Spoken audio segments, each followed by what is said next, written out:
Bismillahirrahmanirrahim. Assalamualaikum dan selamat datang kepada Mr. Jones dan rakan-rakan sekalian.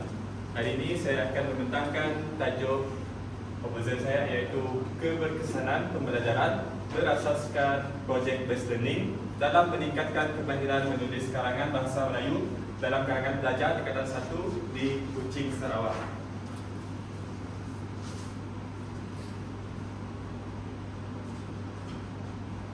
Untuk pengenalan, pada era pendidikan abad ke-21,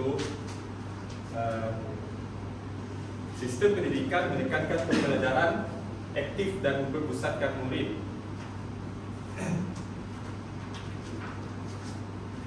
Dalam proses PDP, seterusnya adalah kemahiran menulis karangan merupakan kemahiran yang penting dalam komponen bahasa Melayu.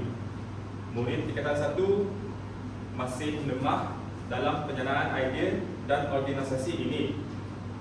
Pembelajaran berasaskan project based learning sebagai pendekatan inovatif dan kajian ini menilai keberkesanan PBL dalam meningkatkan kemahiran menulis. Seterusnya adalah penyataan masalah. Masalah utama yang dikenal pasti ialah yang pertama, murid lemah dalam penyeraan idea karangan. Yang kedua, karangan akan kurang tersusun. Yang ketiga, penggunaan bahasa kurang tepat. Keempat, kurang keyakinan menulis. Dan yang terakhir, kurang pelibatan aktif PDP murid. Seterusnya adalah kepentingan kajian. Yang pertama, memberi alternatif kepada PDP bahasa Melayu. Yang kedua, membantu guru meningkatkan keberkesanan pengajaran. 3. Meningkatkan motivasi dan keyakinan murid. Dan yang terakhir, mengembang kepada literatur pendidikan bahasa Melayu. Seterusnya balik pada objektif kajian saya. Objektif yang pertama adalah menentukan keberkesanan pembelajaran berasaskan projek dalam meningkatkan kemahiran menulis karangan bahasa Melayu dalam murid tingkatan 1. Objektif kedua, menilai pengaruh rancangan projek terhadap kemahiran menulis karangan bahasa Melayu murid tingkatan 1. Dan yang terakhir, menilai pengaruh pelaksanaan projek terhadap kemahiran menulis karangan bahasa Melayu murid tingkatan 1. Persoalan kajian. Yang pertama, sejauh manakah pembelajaran berasaskan projek berkesan dalam meningkatkan kemahiran bahasa Melayu murid tingkatan 1? Soalan kedua, adakah perancangan projek mempengaruhi bahasa Melayu murid tingkatan 1? Yang ketiga adalah, adakah pelaksanaan projek mempengaruhi kemahiran menulis karangan bahasa Melayu murid tingkatan 1? Ini adalah gagasan teori. Project based learning ini adalah sedari dengan dua teori ini, yaitu teori kognitif Jean Piaget. Teori kognitif Jean Piaget menekankan pembelajaran sebagai proses pembinaan pengetahuan secara aktif, dan teori kedua lebih sedari dengan pembelajaran konstruktivisme. Murid membina pengetahuan secara aktif melalui pengalaman projek, yaitu perbincangan, penyelesaian masalah, dan menghasilkan karangan. Dan ketiga adalah pembelajaran sebagai proses pembinaan pengetahuan.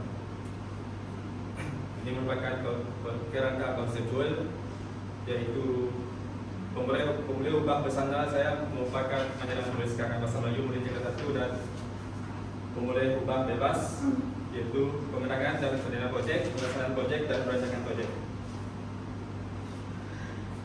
Seterusnya adalah sorotan kajian. Yang pertama adalah konsep pembelajaran berasaskan projek. Pendekatan pengajaran yang menekankan pembelajaran melalui pelaksanaan projek ataupun tugasan autentik. Murid terlibat secara aktif dalam pembelajaran dari perancangan awal sampai akhir.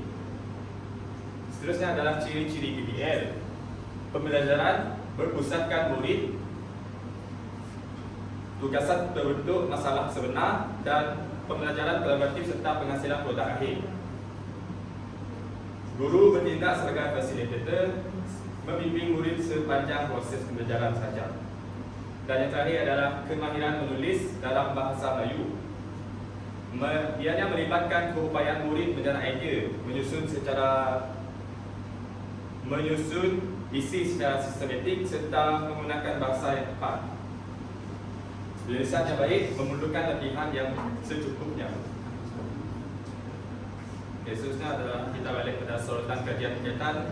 Yang pertama adalah kajian terdahulu menunjukkan BBL meningkatkan motivasi. Yang kedua, BBL membantu organisasi idea dalam penulisan. Dan yang ketiga, kajian lepas menunjukkan peningkatan prestasi akademik melalui BBL.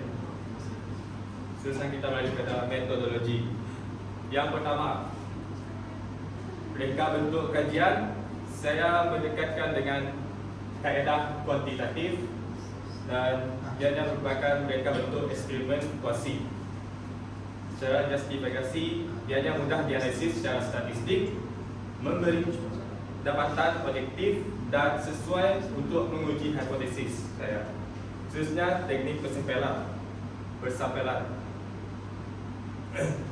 Teknik persampelan saya adalah persampelan bertujuan. Saya memilih murid yang mengikuti kelas bahasa Melayu sahaja.